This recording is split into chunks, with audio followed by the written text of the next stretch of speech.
back, everybody, to Unhoused and Unfiltered. I'm Nick Cook, the Director of Public Policy for the Michigan Coalition Against Homelessness. I'm joined here with my colleague. I'm the Director of Advocacy and Engagement with Micah. Hey, make sure you're listening to this on our 4th episode. Make sure you like and subscribe wherever you get your favorite podcast. You know, this is just such a great opportunity to talk about issues facing the homeless community here in Michigan. But I do want to correct the record, Sarah. Remember in our first podcast where we talked about Why you were here? Why we were here? I left out one key thing. I moved back to Michigan to be near my mother.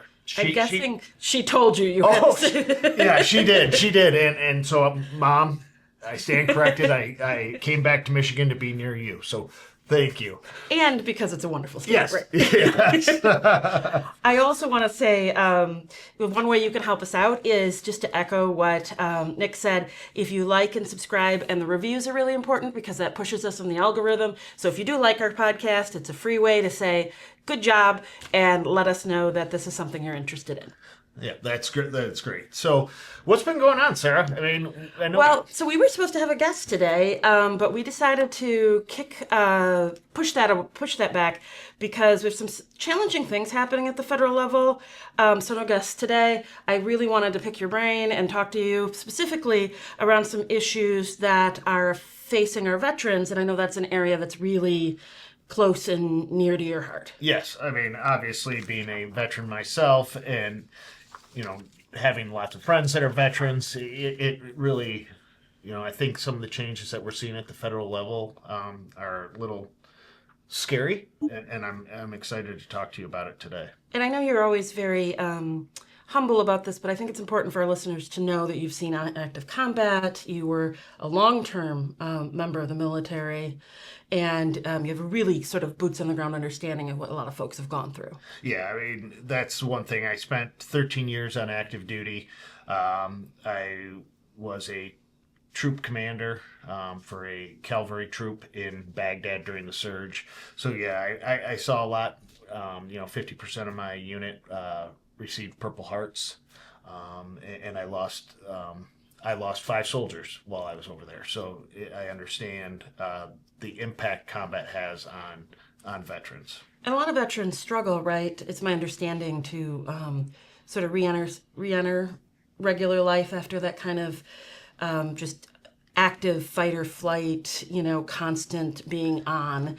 A lot of folks have PTSD, things like that. Yeah, I mean, if you don't have a great support network around you, it really makes that transition back home hard.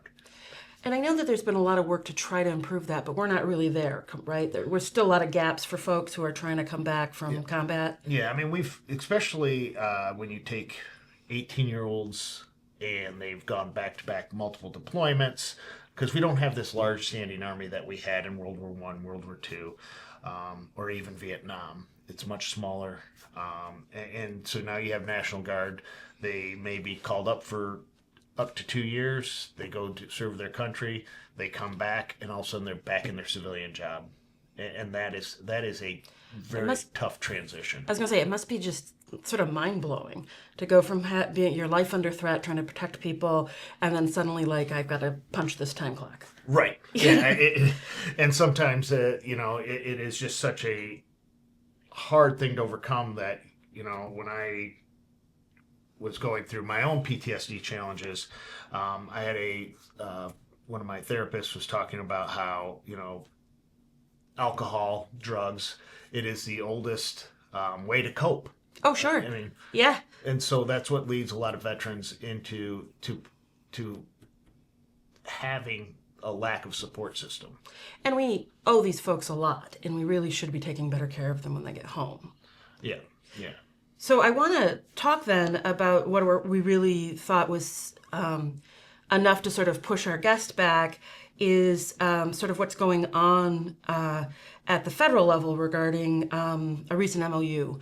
Can you give us a little idea what's going on? Yeah, so the VA entered into a memorandum of understanding with the Department of Justice that would allow the VA to enter into guardianship or conservatorship for veterans that they deem at risk of harming themselves or others.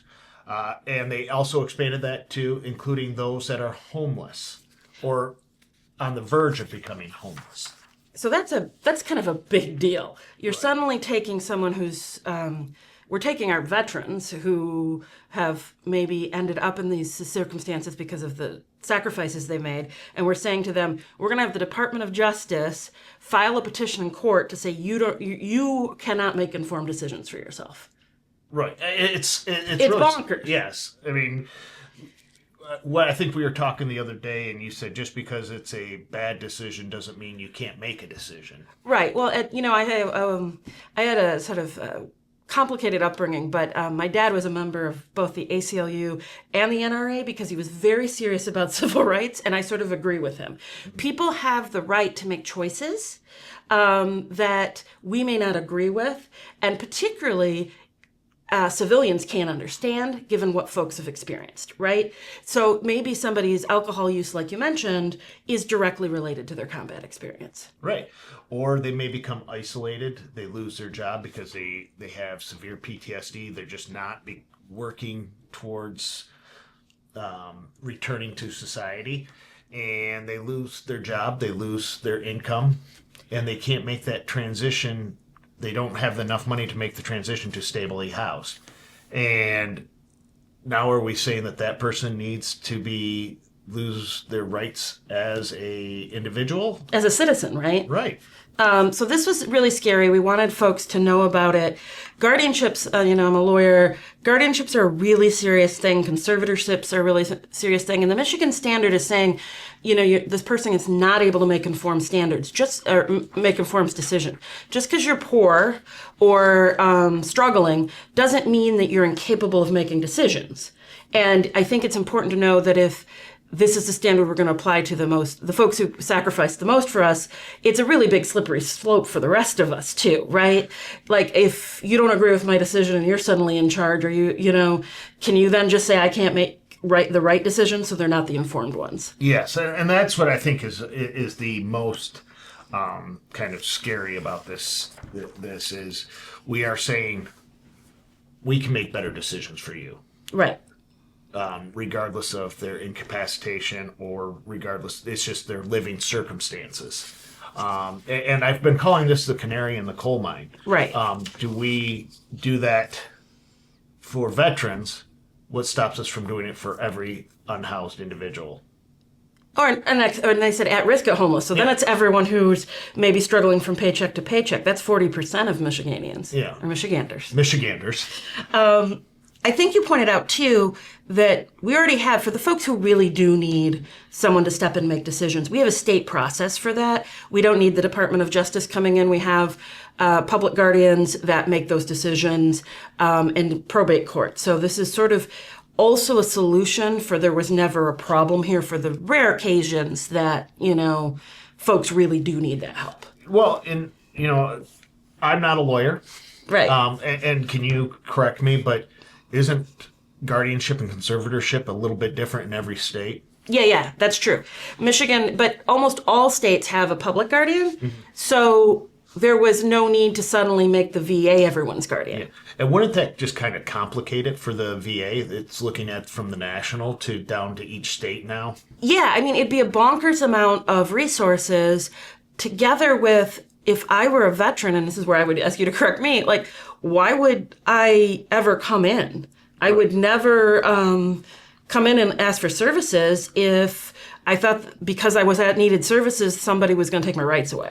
And that is the case. That is scary. A lot of people, we spent a lot of time making sure people came forward with their PTSD, with their mental health challenges, and to get rid of that stigma. Now, are we putting out this, like, hey, we don't know if you're going to make the right decision, so we're going to take away your rights and make decisions for you, so people are going to start hiding their trauma, mental health again? Mental health. And I will say, to be clear, I want everyone to understand that this means the Veterans Administration could put someone in voluntary medical care. This isn't just, it's hard for me to imagine a time when you would need this if you weren't trying to force someone into something they didn't want to do. Right. So it'd be forcing people into forced hospitalization or something like that. Right. Right. So you're talking substance use disorder, mental health treatment, and what if the person just is because that they're having issues maintaining a job. If I'm trying to stay employed, but then I become unhoused, Right. or Then you suddenly lose your job because the VA's taken your right. And nobody's thought about what happens if they have children, where the kid's going to go, if their folks are going to be involuntarily committed. It's a really draconian, surprising decision, up to and including the Department of Justice, which normally, litigates at this federal level, does complicated federal crimes, is now going to be in state court against our veterans. We've never had the federal government suddenly say, so if let's say I decide, I'm the VA and I decide you need a guardian, I have an attorney from the Department of Justice file a petition, you have to get an attorney if you can afford one, and then you're fighting about something, which is something we've never done before with veterans. And correct me if I'm wrong, but the veteran doesn't even need to be in the court. No, he has to be informed, but he or she doesn't have to be there. If they want to object to it, though, they do usually need counsel. So, and most folks can't afford one, right? It's not like you're going to get an attorney for this. But best case scenario, what you have is the veteran and their attorney fighting the government. Right. Wow. It's very complicated, and I'm glad you're a lawyer. Well, I want to clean it up, though, because if I'm not making sense, it's really... we say this all the time, but this is a step that's sort of been flying under the radar because they've been putting it out there as if, folks in VA hospitals are just going to get the care they need because we can get guardianships. I want to be really clear. There's no reason that the public guardians can't help those folks who are in VA hospitals. But then they expanded it sort of to people who are at risk of homelessness. It's hard for me to understand this step. And I'm hoping you at least help me raise the alarm as a vet. I imagine there's groups that are not super happy about this. Yeah, from the release of the memorandum of understanding, I do know that the Veterans of Foreign Wars, the Veteran Service Organization, they supported it, which I don't understand if they've done the deep dive in what this means long term. Well, because it sounds good, right? It sounds like when the VA put out their press release, it's like we're going to take care of people, right? And for those very few cases of somebody that's incapacitated in a VA hospital, we can make an argument that it's the right thing to do. Sure, although they already have a solve for it. But it's not the worst thing in the world. It's this idea that they're going to go out into the community and start filing petitions, and then what? What are they going to do after they have guardianship is also, you know much more about the VA. Do they have staffing for that? Well, staffing, where are they going to put them? Right. Where are we going to house these unhoused or the ones that are precariously housed? Where are we going to, are they going to be sent? We know they have built a homeless encampment at an old VA center in California. Are you going to transplant them from Michigan to California? So, you were kind enough to share that you have PTSD. That's the worst thing for PTSD is to take someone out of the community and out of what's knowledgeable, right? Correct, yeah. So how do you think folks, because you've been going out to the camps, are going to feel about this? I know I've already heard that the VA has been looking at a few homeless veterans to claim guardianship on. In right here in Ingham Michigan. Yep. Oh, all right. And in Ingham. Yeah. So that is concerning because somebody that's on an outreach team, we have these connections to these veterans, and then all of a sudden they're gone. Where'd they go? Who's we build relationships with these individuals, and not saying that we need to know everything about them. Sure, but you want to know what happened. Yeah. Did they get housed, or did they get sent to an encampment in California. Or were they forced into mental health treatment? Or were they forced into substance use treatment? I gotta say, if this wasn't stuff you and I were experiencing, I would say this sounds like super like crazy conspiracy stuff. Like, but the if folks want it, we got copies of the press release and the memorandum. This is a real thing that's happening. Yes, and it falls in line with the executive order that the administration released at the end of July in 2025. Oh, okay. So this isn't just like veterans. This is part of a whole piece of a puzzle kind of thing. Yes. I mean, if you think about That's really helpful. Yeah. So the executive order wants to end vagrancy and disorderly behavior and crime on the streets, and talks about how if you do not go into treatment with substance use disorder or mental health treatment, you can be incarcerated. All these things have been building. We saw it in the COC builds NOFO. We saw it in the NOFO that was in November. We've seen it in HUD priorities set out in the budget.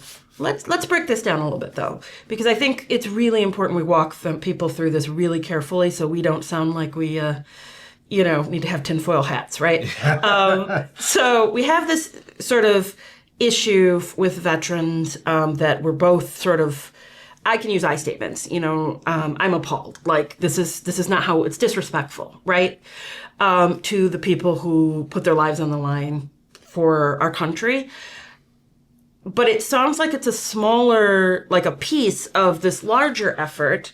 And so you're referencing this executive order on July 25th, right? And I'm just going to read a short piece of it that's sort of says endemic vagrancy, disorderly behavior, sudden confrontations, and violence have made our cities unsafe.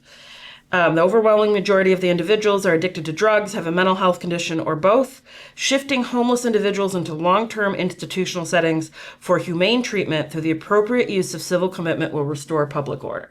So it's your view that this is the first step to getting folks civilly committed. Correct. This is when you have the veterans, if nobody cries out against the civil commitment of veterans, right, then they feel that they will have the power to move forward and do those that are just regularly unhoused or precariously housed. So I want to talk about this humane treatment a minute, because I've been working in poverty work for 25 years. We don't have beds. We don't have mental health hospitals.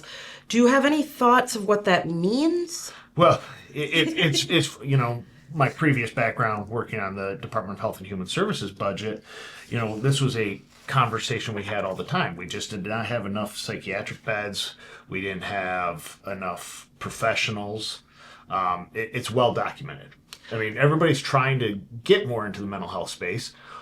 But there's no extra money for this federal policy, so there's no money to build these things. Even if we agreed with it, there's no cash that's going to the states or, law enforcement or anyone. Well, and what's even more troubling on this humane treatment is if somebody refuses to go into care, then they're going to get the guardianship. Or they already have the guardianship and they're going to force them. Yep. And then let's just talk about they don't even get the guardianship because, the court says no. Then are they going to try to get them civilly committed? And if they still refuse, are they going to try to get them incarcerated? Now our jails are becoming... Well, and we simply don't have this infrastructure at all. No. It seems a little bit like... We talk a lot about homelessness is like there's as many reasons that people are homeless as there are homeless people. But one of the big obvious things is there's not enough affordable housing units and not enough good wages. Mm-hmm. So this seems to be a way to sort of avoid the affordability and sort of say these people are bad. We aren't going to worry about making affordable housing. Right. It's making those other than. Yeah. We're othering a class of society. I guess it's shocking to me they started with veterans, but I guess if that's the hook they have is to use the VA, but you would think that the most respect they would be giving is to our veterans who are struggling. Right. Instead of looking at the challenges facing why those veterans are still homeless and working on those issues, we're going to say, we know better for you. We're going to take you out of society. We're going to take care of you. So, you're sort of you're my expert on veteran homelessness. I know that senior veterans homelessness is increasing, and part of that is income. Like there just isn't enough income, coupled with sometimes PTSD and other issues. What else do you see as causing sort of the rise in veteran homelessness? Again, a lot of it is the economy. Okay. We just don't know that. We don't see veterans. We got a tighter work environment. We don't see veterans being hired as much in the tight work environment we have. There's less of a push, right? I remember you used to be able to get sort of you get like extra credit if you got afford it. That's not really there. Yeah, and even back then it was kind of a business to business decision. Got it. And so veterans aren't coming out and getting jobs like they did a few years ago. So let's say somebody goes into the military, they miss sort of going to they may have gotten all kinds of cool skills, but they missed the formal sort of education. They come out and maybe can't get the job as if they had gone in civilians. Right, and there's just that language transition. Okay. In military, we speak in our own terms. That's true. We have our own jargon, and then it doesn't always translate to the civilian world. In my own personal experience, I actually had somebody say, "Well, there's no way you did that in the military," and I said, "Well, yeah, I did." It's just these conversations. Luckily, they had a conversation with me, but. For a lot of veterans, it's hard, especially if you're an 18-year-old soldier on the boots on the ground that was an infantryman. How do you translate that skill set into a job? And that's tough. We also have issues with the trauma. Women veterans that are homeless usually have dealt with military sexual trauma. Right. We have, those that have PTSD. We have those that are coming back with chronic pain, chronic injuries. Oh, that's an important point. I hadn't thought about that because lots of folks come back with chronic pain. The musculoskeletal injuries is a real thing. I always tell the story too that I was on a 185-pound man going on my first combat deployment. They weighed me getting on the plane with all my gear, and I was pushing 350. Oh my God. So, no wonder your joints hurt at 40 or 45. So don't want to overage you. And you talk about, and that's just, me getting on a plane. Right, not carrying it, every day. So these are things that are a challenge. And there's also some health conditions, burn pits. There are veterans. Explain what burn pits are. That's burn one of those. Pits are, and when we were in Iraq and Afghanistan and even the first Gulf War, burn pits are used to destroy garbage, trash. Sometimes it's used to destroy contaminated with so there's fluid, upper respiratory. blood. So there's a lot of upper respiratory, and being in the desert with the also with the fine sand that gets into your lungs. So they're seeing a lot of upper respiratory cancers and issues developing with this generation of veteran. Not to even talk about the Vietnam veterans that are dealing with Agent Orange and the skyrocketing cost of care for those. So if they're not connected with it's just this cyclical thing. And sometimes thing. then they would have to seek VA help, right, to get their medical care. Yeah. Which leads them right into this issue. Correct. So if there's somebody that was... That's a terrible choice. Do I get treatment for my Agent Orange or my burn pit issue, or do I face losing my civil rights? Correct. That's terrifying. And this isn't because we know, even though we're one of the most advanced nations in the world, we know that healthcare is not free here. No. And if somebody didn't get connected to their VA benefits right away, and they didn't get connected to VA healthcare, which I recommend. I use VA healthcare. It is great. But if they didn't get connected to those right away and now have a disease that was caused by their service-connected disease, and they lose their home in the meantime, now are they going to get treatment, or are they going to have guardianship? Like, there's just a whole bunch of questions that come through this. That's... again, I'm a little bit speechless just because of the enormity of it all. And then, as we said, it sort of ties into this overall idea that there's an actual policy push to force folks who are living rough or on the streets into institutional settings.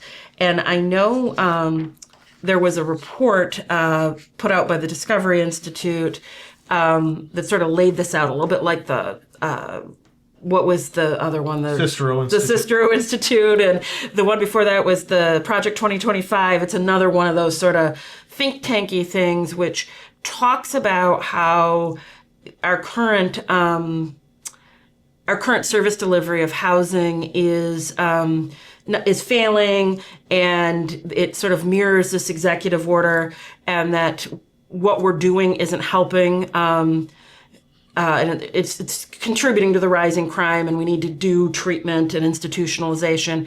I would note that Veterans Services was listed as one of the problematic agencies, not the VA, but like advocates who are within veterans. Yeah, there's different advocacy groups. When I went through the report, I noticed there was different advocacy groups that were veterans were listed in there, including veterans homeless shelters.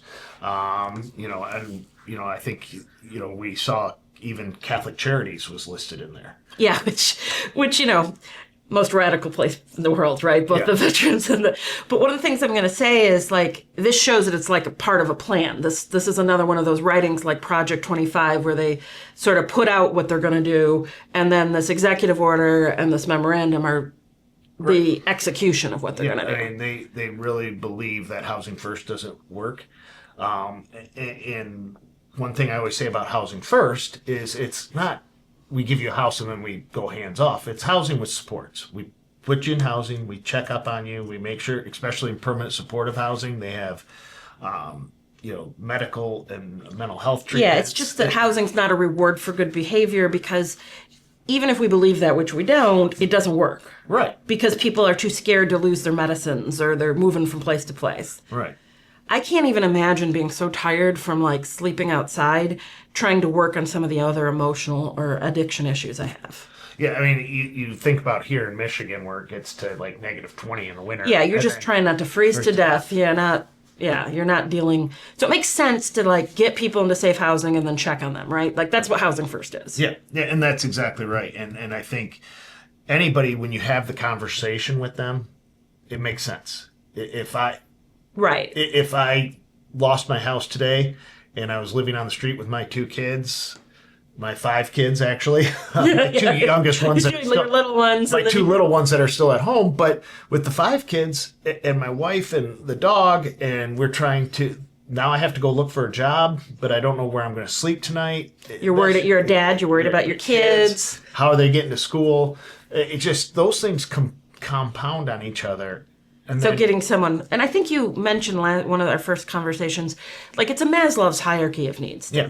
People who are cold and hungry and scared can't be working through the complex traumas that they experience. They need to be not cold and hungry and scared. Right, you're right. I mean, anybody that took Psych 101 understands that.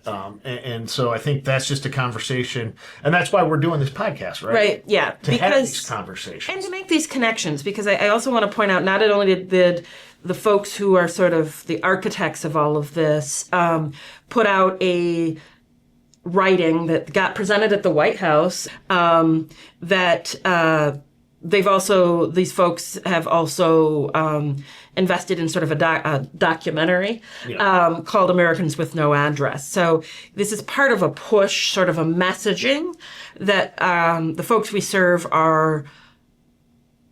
would be best off in humane treatment, which sounds good, but isn't real based on what we have and how any of us would respond to being forced into treatment. And with this infiltrated report, for those that actually read it, it reads more like a op-ed piece, right? Not based in facts. And some of the facts in there, and off of other reports, those institutions that have done the fact-based reports and the science-based reports and the statistical analysis had to actually release a new statement saying that That is not what their report says. That was not what their report was studying. So their citations were not good. Yes. Yeah, I know that some of the data that we've seen has been wildly, assuming best intentions, wildly misconstrued from the actual data. Right. So just to make sure we've nailed down the actual data, you had mentioned that Housing First does work. The percentages are pretty good? Yeah, I mean, so Housing First in Michigan, which we know as rapid rehousing and permanent supportive housing, those are your permanent housing solutions, is permanent supportive housing, 95% keeps people from returning to homelessness for at least 3 years.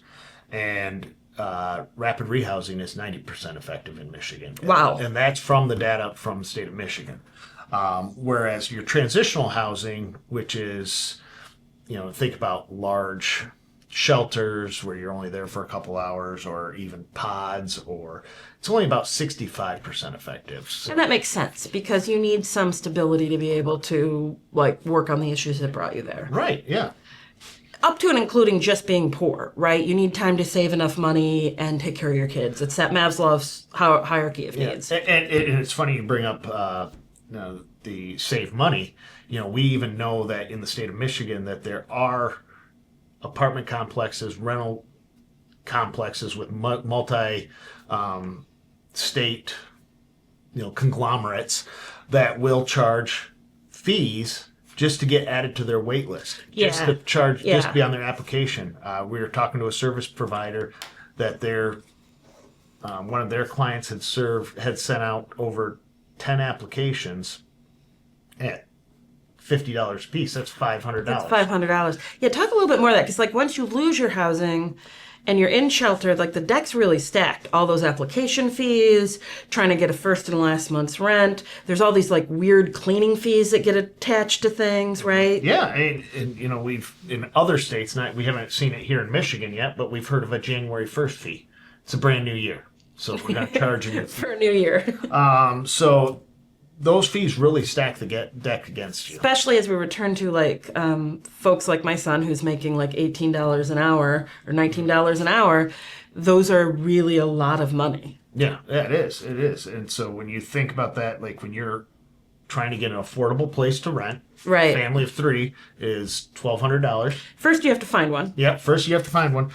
And then you've already applied to up to 10, 12, 13 places. Nobody has accepted you.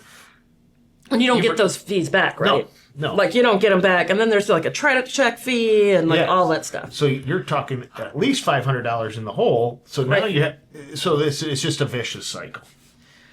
So I want to make sure that we continue. So we saw this sort of the VA is the VA MOU is executing it. And then there's the issues around started sort of with the executive order, but really it started with this writing from the Discovery Institute that was, sort of the Homeless Project 2025. Let's talk a little bit about how else we know that this is a plan, because the 2025 NOFO, and most people don't know what a NOFO is. It's a notice of funding opportunity. So also nonprofits love to abbreviate everything. What a NOFO is it's the grant application. The one that we're going to reference brings in the most money to Michigan and across the nation. It's $108 million for Michigan. And this year's was just radically different than other years, correct? Yes. I mean, and that's the thing is, when you're $108 million is what the federal government gives to Michigan. Right. Through grant process to the continuums of care, which we have 22 in the state of Michigan.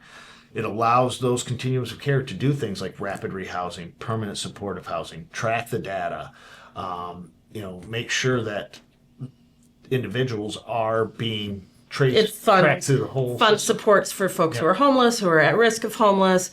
It's some outreach, some supports, it's the whole system. Right. And without that funding, the system collapses. So what was different this year?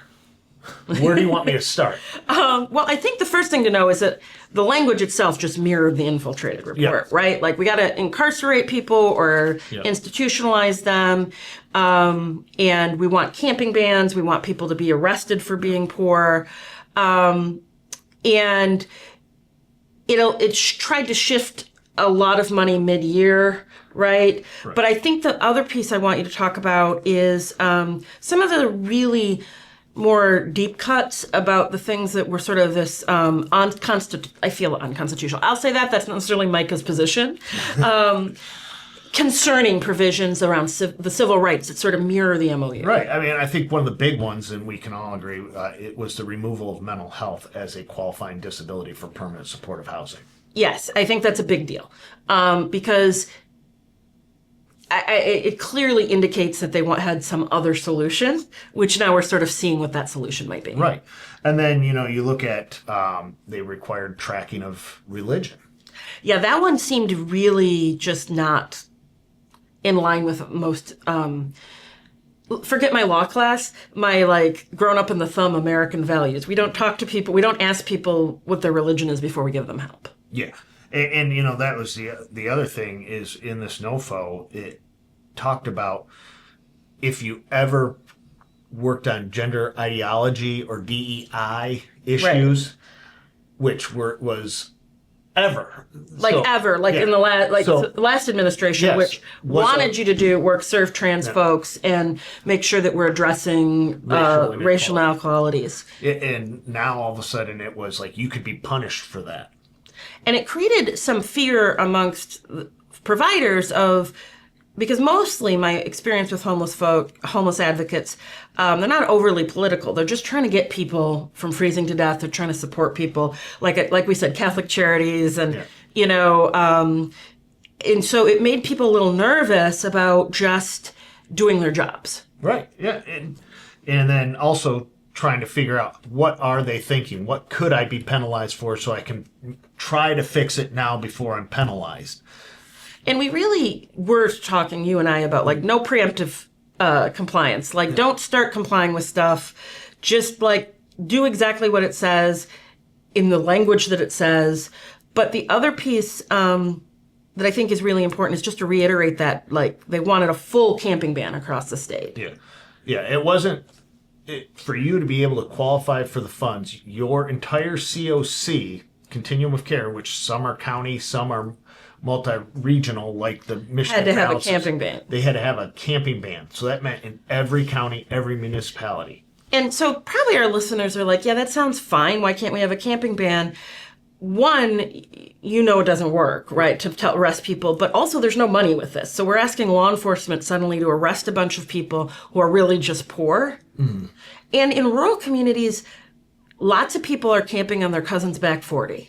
Yeah. Or in on public land, but people are letting it go because they've known each other. It really seemed mean, for lack of a better word. It was punitive. Right. Yeah. And that's the real thing is what are you doing to support these individuals versus just criminalizing them? And then we're seeing sort of camping bans sort of pop up then at a local level. Both sides of the aisle, because I want to reiterate, we are a purple agencies. Both sides of the aisle, folks are supporting camping bans as part of. I don't know if it's in tandem to this messaging or if it's just an opportunity to say we don't want folks who are struggling in our communities. Well, and I've also heard from communities that says, well, what we're doing doesn't work. Right. Because they're seeing more homelessness. Right. Well, when you explain to them that rents have increased 25% since COVID. Wages have remained stagnant. Well, and I can't remember what they were saying, but it was groceries up 15% since the. Inflation is insane, especially right now. Correct, and so you have this perfect storm brewing. I've just heard a report in Lansing today saying that. For you to have a healthy housing economy, you have to have 5.5% of your stock available. Oh, and we don't have any. And Lansing is at 2.2%. Yeah. So, if you remember, I think the state housing plan, and I appreciate them not hiding this. They went for their goal was to increase the number of units. They ended the plan at minus 42,000. Yes. It's hard to overstate what a crisis this is. Right. You're exactly right. So that is why we're seeing more homelessness. We're not seeing it because it's not working. We're just seeing Right. point in time, It's not because everything is. everybody's suddenly using more drugs or becoming, more mentally ill or like Correct. it is economic. And not that those folks before the economics didn't deserve the right response, but right now it really is an economic problem. Correct. You are 100% correct. I think it's going to get worse as we look at inflation from the oil costs, right? Yeah, I mean, we're seeing, you're talking, it's going to hit trucking companies first, and then that's going to be passed on to the suppliers at higher. It's just going to be this rolling, and then eventually it's going to end up on your dinner table, the costs. So if we're feeling it, right, and we're probably pretty middle income, I can't imagine what it's like to be like minimum wage. Yeah, living paycheck to paycheck. And again, that's 40% of us in Michigan. I mean, we don't mean to be so grim, but we do want folks to know that this is a challenge.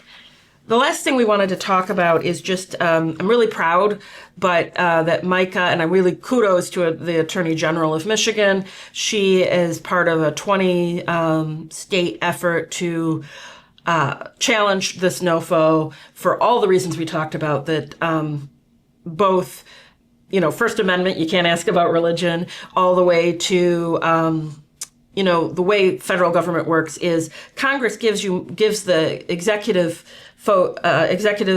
money, and they put out and they execute on it. They don't get to change Congress's intent. So there's a lot of separation of powers issues here. And essentially, the federal government's overstepping. Yeah. In this NOFO. So we're in the midst of this really complicated litigation, and Micah is a party. I can't tell everyone enough how grateful I am for work with an agency that's on the front lines of this, but it's pretty deep, right? Like, it's hard to explain to people. So if you were going to say to somebody, like, to sum up everything we've talked about today, how do you, keep the focus on all are homeless, but also make sure that we're issue spotting around making sure our vets, so we really want people to call us or email us if we see this issue with our veterans. Yeah, and that's exactly right. We can only all work together to solve this. I've alluded it to in the past. There's 33,000 unhoused individuals in the state of Michigan. That's 33,000 stories of why they're unhoused. And it's only going to, like you said, it's only going to get worse unless we actually invest in things like Housing First, more wraparound services, more social supports, rental assistance, eviction protections. Those types of things will allow families, seniors, veterans to remain housed.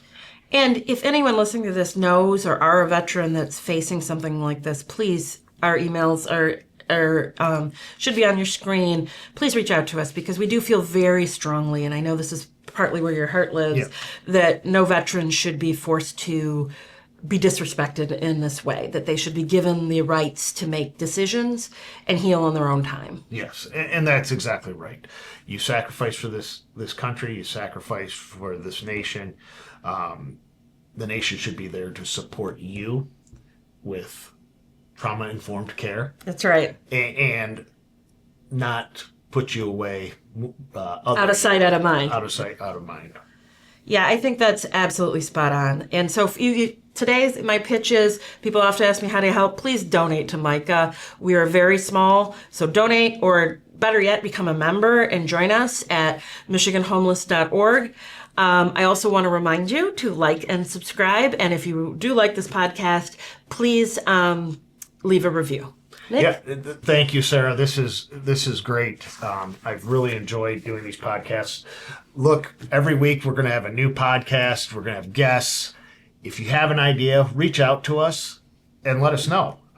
We have some guests that have already reached out to us. Yeah, that's right. Said they would love to join, and we're really getting momentum built up on this. And we're hearing from folks that they do enjoy sort of this boots on the ground understanding, because so much of it is so complicated, right? Right. The homeless delivery system is complicated and political, right? Yeah. And we're not trying to get anybody elected. We're just trying to tell you the truth. Yeah. And we didn't even talk into some of the things like the SAVE Act, which is going to disenfranchise. That might be next. That'll be the next part. Yeah. We got lots to talk about. That's why we're doing this. Sarah and I talk about this every day. We're coming to you weekly just to to inform you about what's going on. And like she said, if you like us, subscribe, and become a member of MICA. Thank you so much. Thank you.